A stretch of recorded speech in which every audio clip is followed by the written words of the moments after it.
Libu-libong residente na ng Cotabato City ang benepisyaryo sa ipinamahaging bigas, medical at burial assistance at hospitalization assistance sa patuloy na paghahatid ng tulong ng tanggapan ni MP Attorney Naguib Sinarimbo, katuwang ang BARM government.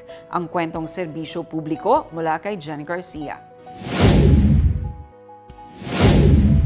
Sa pinakahuling datos ng tanggapan ni BTA Member of Parliament, Attorney Naguib Sinarimbo, as of November 4, 2025, libu-libong residente na ang benepisyaryo sa patuloy na pagpapaabot ng tulong ng kanyang opisina.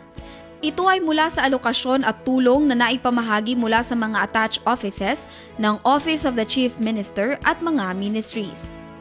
Hindi lamang nakasentro sa opisina ang serbisyo dahil aktibo ring nakikipag-ugnayan ito sa mga komunidad upang personal na maipaabot ang mga programang makatutulong sa mga nangangailangan. Maging ang mga request sa page inbox ng opisina ay agad tinutugunan upang mapabilis ang proseso ng tulong. Bukod dito, nakikipagtulungan din ang opisina sa mga tanggapan ni na Congresswoman Bai Dimple Mastura at Congressman Zia Adyong upang matulungan ang mga pasyenteng may mas malalaking medical needs. Bilang bahagi ng transparency at accountability, iniulat din na may mga nakabinbing alokasyon mula sa mga ministries na inaasahang ipamamahagi sa mga susunod na linggo.